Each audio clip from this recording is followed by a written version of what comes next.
In today's video, Prime Minister Trudeau runs to Mar-a-Lago and begs for mercy. Was it a productive meeting with President-elect? It was an excellent conversation. Also, Dana White calls out America's two biggest failures, the media and politicians. That traditional media is dead. Two most hated people in this world right now are the media and the politicians. And after Kamala's campaign spent billions of dollars, James Carville wants answers. That's $2.5 freaking billion. Do you have any idea where that money went? I mean, I have some places I've started looking.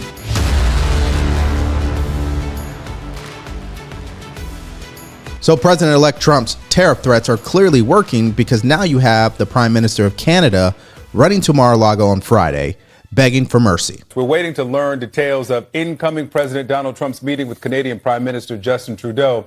They dined at Mar-a-Lago last night. And they were there with members of their inner circle. CNN's Elena Treen with the latest this morning.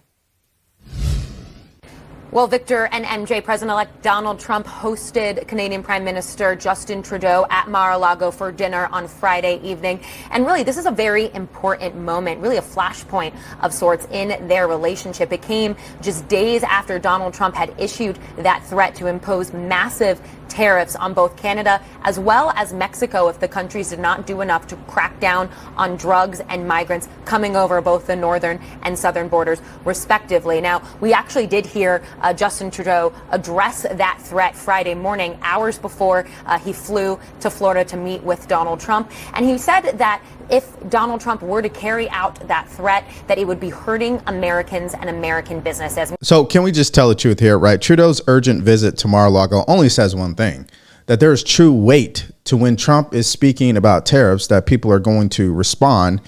And obviously Canada is scared because they know if he implements these tariffs, it will actually hurt the country.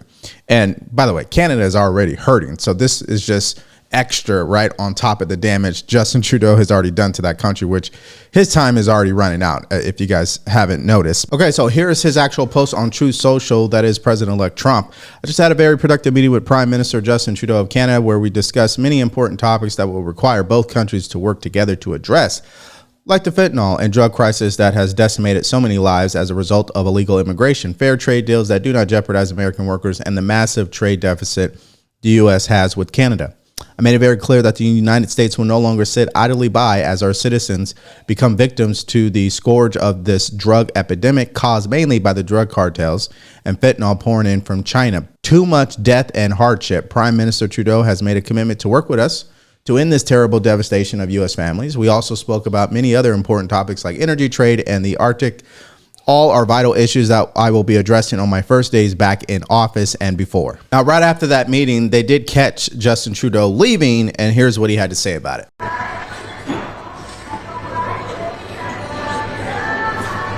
Minister, was it a productive meeting with President-elect? It was an excellent conversation. How are you talking about your relationship with Donald Trump? Now, there are really only two talking points if you're listening to the media about Trump's tariffs threats. Number one is the liberals who believe that this is not going to work. It will damage America. And it's all fear-based, right? It's all negative. There's nothing positive about any of this that Trump is doing. And then you have conservatives who are pointing out the common sense approach and how using tariffs can ultimately get us to where we want to go. And one person who laid it out very nicely is Michael Singleton on CNN. Let's listen to that. Michael, what's the strategy for Republicans when it comes to defending these tariffs if they come in, if the prices go up? Jim, I think the president-elect is going to utilize this as a negotiating tactic. You look at what's happening with Canada and Justin Trudeau. He stated a couple of days ago that he had the opportunity to speak with Trump. They had a great conversation. They're going to figure out a way to meet in the middle somehow. The president of the European Union stated that they're considering switching gas supply from Russia to the U.S. to avoid tariffs. And I would imagine after Trump's conversation with the president of Mexico, the newly elected president of Mexico is also likely to figure out a way to work with the U.S., particularly on the immigration front, to avoid Trump's tariffs. I suspect that many of our allies would figure out ways to work with the United States and to sort of deliver what the president-elect is asking for. But depending on who you're listening to, like the legacy media, for example, or people who have Trump derangement syndrome, usually people on the left, or people who really are all about the establishment, they're going to every step of the way continue to try to scare Americans when it comes to Trump threatening other countries with tariffs. Now, does it mean he's actually going to impose them? That's a whole nother conversation, and it hasn't happened because he hasn't even taken office yet. But secondly, can you use the threat of tariffs to get the agenda done that we need to get done? Yes, you can. Now, let's be honest here. Justin Trudeau scrambled over to Mar-a-Lago to try to negotiate with Trump because he's running out of time himself as Prime Minister of Canada. Now, one person who doesn't have a problem negotiating is Dana White, because he's really great at telling people exactly what they're thinking.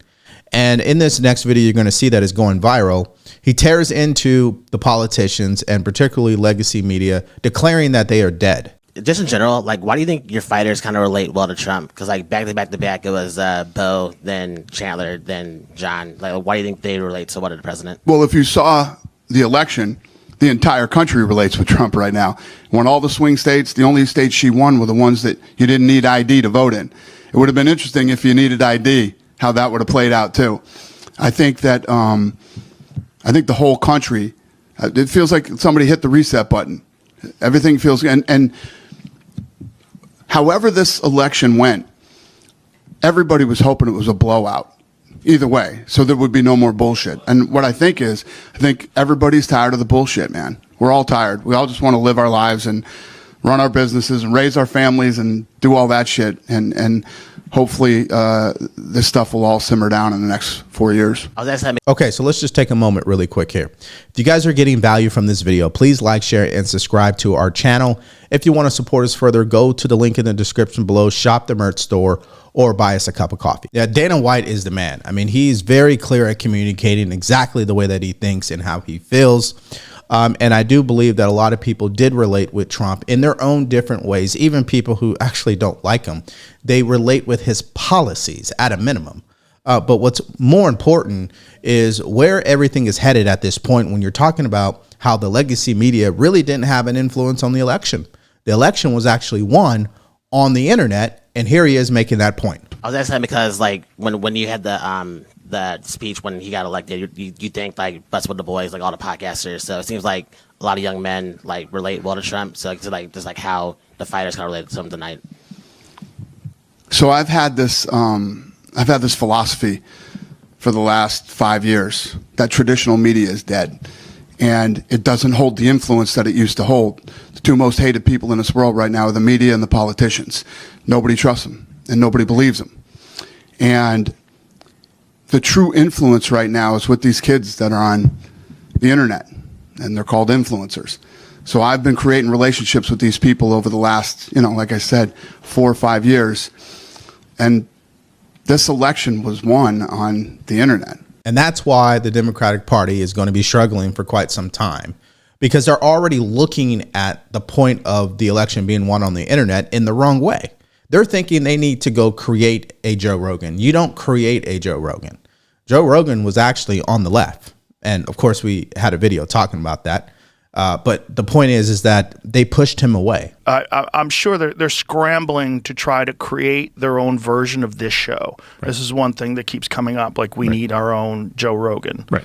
But they had me. Well, number one, they had you. Number one, they had you. So them running to Blue Cries and thinking that that's going to help them build an influence online, they are sadly mistaken. It just isn't going to work that way. This happened through organic means. All right, now let me share something with you guys. I believe in having a substantial percentage of my financial future secured with gold and silver.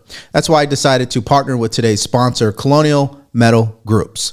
They've helped me set up a safe and secure self-directed IRA where I can have access to my assets, no matter what the stock market is doing, and for that matter, no matter what the government is doing. Go to freegoldguide.com/Devori for your Colonial Metal Group's retirement protection kit, created specifically for people like you. That is freegoldguide.com/Devori, or call 1-800-757-5158. That is 1-800-757-5158. Qualified applicants can receive up to $7,500 in additional silver to their account. Call now. Now, since I brought up Blue Cries, let's hear from their COO on why they believe it's better than X. Well, I just heard you guys talk about what the responsibility is to women. And I think, first of all, there's so many women on social media platforms, and most of these platforms are run by men. Blue Sky's run by two women, me as the COO and Jay Graber, who's the CEO. And I think fundamentally, one of the biggest differences is we've just put safety as a priority. Yeah, so let me just correct something for her. Clearly, Blue Skies is all about the woke nonsense that clearly majority of America has rejected. Yes, you're going to continue to see progressives and ultra liberals, Hollywood elites flock to Blue Cries because that is an echo chamber. OK, nobody is allowed over there to obviously argue an opinion. Right. If I go on there right now and I post the words, there are only two genders, they will block that post immediately and ban my account. So they're not looking to hear a difference of opinion over there, all in the name of safety. And it would be really interesting to hear what Dana White has to say about that platform. But that's a whole thing for another day, right? Now, Dana White wasn't the only person to really tell the brutal truth about what happened. James Carville, a Democratic strategist, is still on the warpath, and he's ripping into the Democratic Party and Kamala Harris. Listen to him lose it over the billions of dollars that were burned during the campaign. The resistance is going to have trouble raising money. These fundraisers are burnt. They're really pissed now. And the damage that the 2024 campaign has done, the damage that this decade has done to the Democratic brand is almost unfathomable. Almost unfathomable. But I would say the policy number one is we're going to audit everything. We're going to audit the campaign. We're going to audit Future Forward. We're going to audit the DNC. So people can know. But I'm telling you, without complete transparency, the campaign, we think, raised $1.5 billion. Okay. We know that Future Forward, the last we saw was $900 million, so we can assume that they got to $1 billion before election. That's $2.5 billion. Do you have any idea where that money went? Does anybody have any idea where that money went? I mean, I have some places I started looking. All right. And it's all, Albert, I promise you this. The amount of money and the amount of lobbyists that were involved in this campaign is staggering. And that just describes the demise of the party because they refuse to be accountable. They refuse to take any responsibility. And in fact, more people were in it for the money than they were for actually winning an election, if you think about it. And that's why they allowed such a terrible candidate to be put up, obviously. And I'm sure if it's different people running the party in the future, they're not going to do that again. But if it's the same people, they're just going to repeat the same mistakes. But here's John Morgan, who is a huge Democratic donor. And he had some harsh words for Kamala Harris in the party. Watch. You know, she thinks she's Obama. She goes to Hawaii because Obama goes to Hawaii. She started talking like Obama, imitating Obama. She is not Barack Obama. She has no talent. She can never run for president again. She ran once and got 0 delegates. She got 8% of California. I begged them not to put her up. She was going to be tethered to Biden no matter what. That was a zero-sum game for her. But she thought that all these votes were for her. They were not. The votes that she got were people voting against Trump, and the votes that Trump got were the people voting for Trump.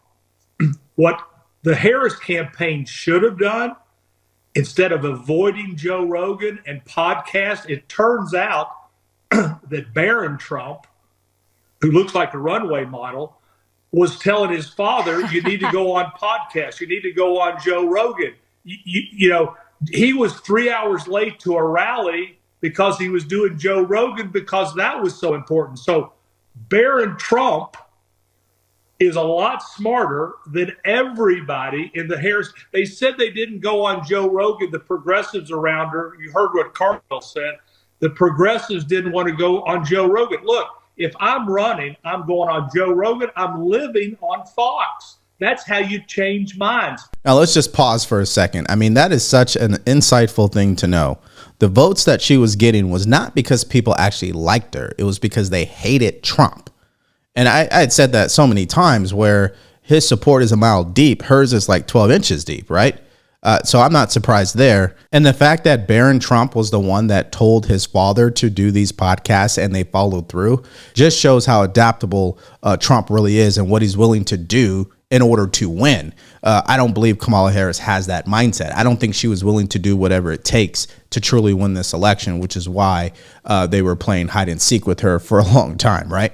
They played hide the ball. They lost badly. She should go away and never, ever come back. She spent almost $2 billion.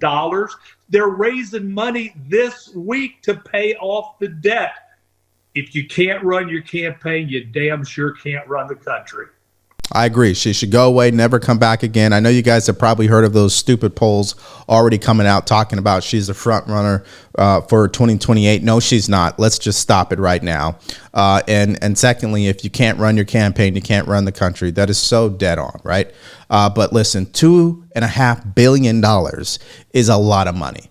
So the real question is who got rich off that, right? So auditing the campaign would definitely be essential just for accountability reasons. Of course, it's not going to happen because, you know, the Democratic Party, they're allergic to accountability, which is why they're not on X. They're now flocking to blue cries, as we stated earlier in this video. And that's why they are crying all day long about Trump's tariff threats, which we also talked about in this video, because they always want to deflect from their own mess and focus on somebody else. Okay, so let's hear your opinion in the comment section below. Now, let's talk about Joe Rogan for a second, who fired back at The View, who was claiming that he believed in dragons, and his response was epic. So if you guys want to check out that video and more stories from yesterday, all you have to do is click on it because it's coming up right now.